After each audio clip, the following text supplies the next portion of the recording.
Hi friends, welcome to Chennai food. இன்னைக்கு நாம ரொம்ப ஈஸியா சிம்பிளா அவரக்காய் வறுவல் எப்படி செய்யறதுன்னு பார்க்க போறோம். வாங்க பார்க்கலாம். அவரக்காய் வறுவல் செய்யிறதுக்காக நான் 200 கிராம் அளவுக்கு அவரக்காய் எடுத்துர்க்கேன். அவரக்காயை ரெண்டு சைடு நார் இருக்கும். நார் எல்லாத்தையும் உரிச்சிட்டு முழுசாவே இருக்கும் பொழுதே நல்லா வாஷ் பண்ணி எடுத்துடுங்க. எடுத்துட்டு இந்த மாதிரி கட் பண்ணி எடுத்துக்கோங்க.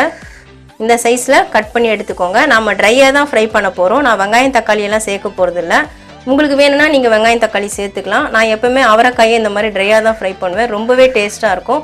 நீங்களும் ஒரு முறை வேணா ட்ரை பண்ணி பாருங்க. இந்த அவரக்காயை வச்சு தான் நாம வறுவல் செய்ய போறோம். எப்படி செய்யறதுன்னு பாப்போம். அவரக்காய் வறுவல் செய்யறதுக்காக நான் அடுப்புல pan வச்சிருக்கேன். 2 டேபிள் ஸ்பூன் அளவுக்கு ஆயில் சேர்த்து விட்டுருக்கேன்.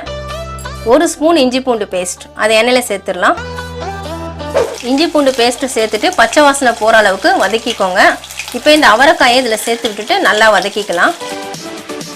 அவரக்காயை இஞ்சி பூண்டு பேஸ்டோட சேர்த்து ஒரு நிமிஷம் நல்லா வதக்கிக்கோங்க. அடுப்பு சிம்லயே வச்சுட்டு வதக்கிக்கோங்க. இப்போ மிளகாய் தூள் சேர்த்து விட்டுறலாம். நான் 1/2 ஸ்பூன் அளவுக்கு மிளகாய் தூள் எடுத்திருக்கேன். அதை இதில் சேர்த்துடலாம். 1/2 ஸ்பூன் தனியா தூள் அதையும் சேர்த்துடலாம். 1/4 ஸ்பூன் மஞ்சள் தூள் அதையும் சேர்த்துடலாம். 1/2 ஸ்பூன் கரம் மசாலா அதையும் சேர்த்துக்கலாம். உப்பு தேவையான அளவு. நான் 1/2 ஸ்பூனுக்கும் குறைவாக தான் சேர்க்குறேன். 1/4 ஸ்பூனுக்கு கொஞ்சம் கூடுதலாகவும் 1/2 ஸ்பூனுக்கு குறைவாகவும் சேர்க்குறேன். ஏன்னா அவரைக்காய்க்கு உப்பு குறைவாக தான் சேர்க்கணும். அதனால இந்த அளவு சேர்த்துக்கோங்க. தேவைப்பட்டால் நம்ம மறுபடியும் சேர்த்துக்கலாம். எல்லாத்தையும் நல்லா கலந்து விட்டுக்கலாம்.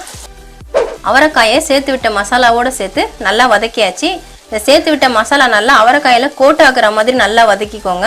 இப்போ அவரைக்காய் வேகிறதுக்காக நம்ம தண்ணி சேர்த்து விட்டுடலாம். நான் சின்ன டம்ளரில் 1/2 டம்ளர் எடுத்திருக்கேன். இது கிட்டத்தட்ட 50 ml தண்ணி இருக்கும். இதை நம்ம சேர்த்து விட்டுடலாம். அவரைக்காய் வேகணும், அதுக்காக தான் சேர்க்குறோம். ஒரு முறை கலந்து விட்டுக்கலாம். அடுப்பு மீடியம் ஃப்ளேமில் வச்சுருங்க. ஒரு 2 நிமிஷம் நாம் மூடி போட்டு விட்டுடலாம்.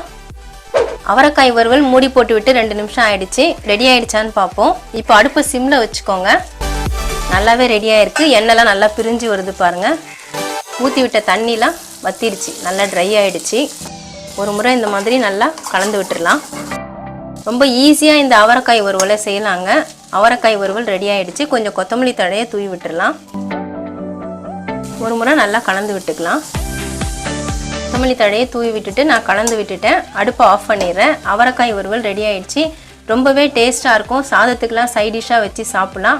நீங்களும் ஒரு முறை ட்ரை பண்ணி பாருங்கள். அவரைக்காய் வறுவல் ரெசிபி பார்த்துருப்பீங்க. உங்களுக்கு அந்த வீடியோ பிடிச்சிருந்தா லைக் பண்ணுங்கள், ஷேர் பண்ணுங்கள், சப்ஸ்கிரைப் பண்ணுங்கள். சப்ஸ்கிரைப் பண்ணவங்க மறக்காமல் பெல் பட்டனை கிளிக் பண்ணுங்கள். அந்த வீடியோவில் ஏதாவது டவுட்ஸ் இருந்தால் கமெண்ட்ஸில் கேளுங்க. நன்றி, வணக்கம்.